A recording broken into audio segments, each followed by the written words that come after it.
ضيفتنا المحامية إليزابيث جونز عضو اللجنة التنفيذية لحزب استقلال المملكة المتحدة يوكيب، ويوكيب كانوا السبب وراء الاستفتاء على أوروبا وبداية الأحداث المتعبة. Welcome Elizabeth Jones. As you have seen, straight away they went into election. We'll ask you about the election in a minute, actually, but first of all, your leader this morning on BBC Radio, Nigel Farage, he said he would think about standing. Are you going to stand? I will be standing, but I can't reveal the location till Thursday. You're becoming like Theresa May now. Yes. Your tweet compared Theresa May to Erdogan. How did you reach this conclusion? Well, it's quite obvious. I think she's been very much inspired by the Ottoman Empire. Well, it's a huge power grab, isn't it? She's quietly confident, and I think that's rightly so, that she's going to decimate Labour. And as we discussed before, maybe 4 SNP will lose their seats. OK, let's show our viewers. You've seen the front page of the Daily Telegraph. OK, where is she campaigning here? You see, it's actually in Bolton, which is a Labour seat. It's a marginal seat. Okay. Yes, she's going to decimate Labour. As Erdogan grabbed the power of Turkey, she's going to grab the power of Britain. OK, at the same day, Boris Corbyn actually is campaigning in Croydon. Headed actually by my friend Chris Phillips. Okay. Well, Chris Phillips' constituency, I thought, was pretty rock solid. Well, I don't know, but it's according to there. So the. Oh well, good luck. OK, is he inspired by Trump? Because is he going for broke or for really the odds to win the pot? What, Corbyn? Yeah, because I think Corbyn is a rabbit stuck in headlights. Wait a minute. His speech is very much like Trump, anti-establishment. These people suck our blood, etc., etc. Can he pull that rabbit out of the hat? No, of course he can't. He simply doesn't have the support of the British people behind him, and he simply doesn't have the credibility behind him. Absolutely not. He's too tainted with his strange bedfellows. Here was a cartoon in the Telegraph, which showed, which I think he's in. It's a the Telegraph. I'll show it to you because here it is. There. And here he's actually at the doorstep. He's saying. Doorstep? Oh. Well, he's saying. No, you again. We must be so. Yeah. Election fatigue. Yes, people are bored with it. OK, if actually the turnout can actually harm who next? Well, the turnout, I should imagine, would be harming Labour. Really? Yeah. I think so, very much so. Young people would. They can't be bothered. They're on holiday. It's a sunny day. They want to be in the garden. They forgot to register to vote. It's just about coming up to the exam time as well, isn't it? A levels, degrees. People will be head down, swatting for their lives. So, what are the UKIP luck chances this time? Well, who knows? I mean, our best seat would be Hartlepool, also Hayward and Middleton. I think the focus will probably be on the northern heartlands of Labour. That's where we did very well in 2015. Also, Thurrock should do very, very well. And Clacton. Today, the big shock news of Clacton. Yeah, because Douglas Carswell لا كان مع المحافظين وبعدين راح لليوكيب. Are you going to stand in all Carswells? Or keeping no, but I'm sure there's a very good local candidate who knows the area well and is very well known by the branch. And I can't tempt you to tell us where you're going to stand. No, I can't say anything till Thursday. Right.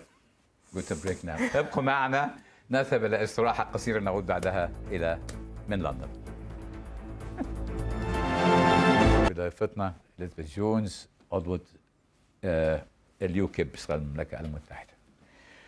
Elizabeth, Prince Harry interview, which actually made us recall his mother's interview. I'm in two minds about it. I'm traditional. I used to get a slap on the head if I complain as a child or if I even cry. But now he's pouring his heart out about what used to be taboo in sort of complaining about the mental health and so on. Where do you stand on that? Well, it's very good, of course, that he is giving people confidence to come forward to have treatment for such matters.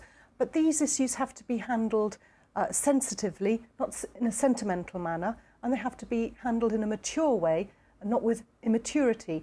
And I'm sure at the moment we've seen people like Wayne Rooney, the footballer, crying his eyes out on the pitch. We've seen cricketers crying and wailing. You know, There's a lot of public display of emotion which there wasn't before. I was smacked for crying when I was 7 years old, and the teacher told me, "What is in your eyes? You're going to fall again and cut your neck." So, well, it's been extreme, but we would never, ever, actually, the Prince Charles, the Queen, Prince Philip would even talk about their sickness or things like that. So, what's happening to this generation? I don't think it's actually a generational thing. I think it's more to do with a media thing. If we look back to this World War II, I'm sure you remember those big posters, albeit they weren't in big circulation. Keep calm. Yes. Keep calm for the people during the Second World War experiencing... Well, that's the Queen's generation, and then, generation. Yeah, keep calm. And then, do you remember the postmodernist mug everyone has with keep calm? Keep calm, yeah. So it's gone to telling people to keep calm in the face of adversity, exercise fortitude in the face of difficulty, to a postmodernist joke and a mug. So we've sort of gone through the revolution of emotion there. But, which actually, yeah, it is a good cause. And the marathon this weekend, tomorrow, is actually talking about this Marathon London, about the Prince Harry would be there, charity, about the mental health. Yes. So the cause justifies that, isn't it? Well, I suppose so. And there is a shift, I think, with the media. If we look at the youngsters, the young people who fought for Britain in Afghanistan and Iraq, often perhaps not educated youngsters from poor backgrounds. But they see Harry as the champion. Yeah, but these youngsters who went out there, now you've seen the photographs of these poor people with loss of limbs, and they conduct themselves with quiet dignity and fortitude. So their souls are imbued with that old British stiff upper lip. Okay, which actually, again, this snowflake generation there who complain. Kelvin Mackenzie in The Sun. Okay, he might have gone a bit too far comparing the bloke to Ugrella if he come from Africa. But this business, I don't like that, ban it. Censor this. The student union actually stopping people giving talks. Are we having sort of censorship by proxy here? Oh, totally. It's not censorship by proxy. It is full stop censorship. It certainly wasn't like that when I was at university. I'm sure it wasn't when you were. There does seem to be an extreme intolerance of other people's views. But Mr. Mackenzie, you know, we all know what he's like. He's a well-known reprobate, and really he should have known better. We both know that he had significant form during Hillsborough. And Hillsborough, last weekend, was the 28th anniversary. So, you know, a bit touchy, sensitive. Well, explain to the viewers. Hillsborough كان حادثة اللي مات فيها ناس كتير من الازدحام، وكان الغلط على البوليس. والبوليس طرب معلومات خاطئة للصن إن الخطأ هو خطأ المشجعين. ففي طار بين بيتهم وبين ليفربول. But the students now, the young people, want to censor the older and what they don't like. Yes, incredible. And you can never predict who they want to censor next. For instance, they've censored Germaine Greer, who I'd have thought would be one of their favourites. Censoring Peter Tatchell, who'd have thought would be their number one hero.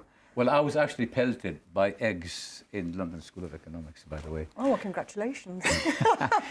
ختاما بمناسبة أن ضيفتنا في الأصل محامية أحوال شخصية، يعني أسرة وطلاق ونسبة الطلاق مرتفعة.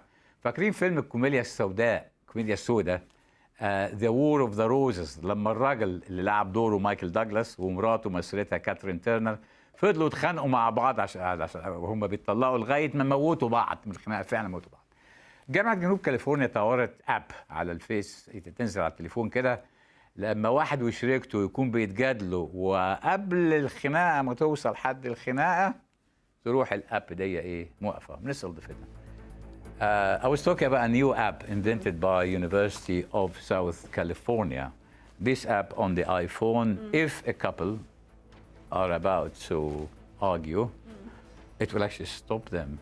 Good grief. Would that put you out of business as a divorce lawyer? I don't think so, because if they've started to argue once, an app may stop that one argument, but those arguments are going to keep coming and coming and coming and coming.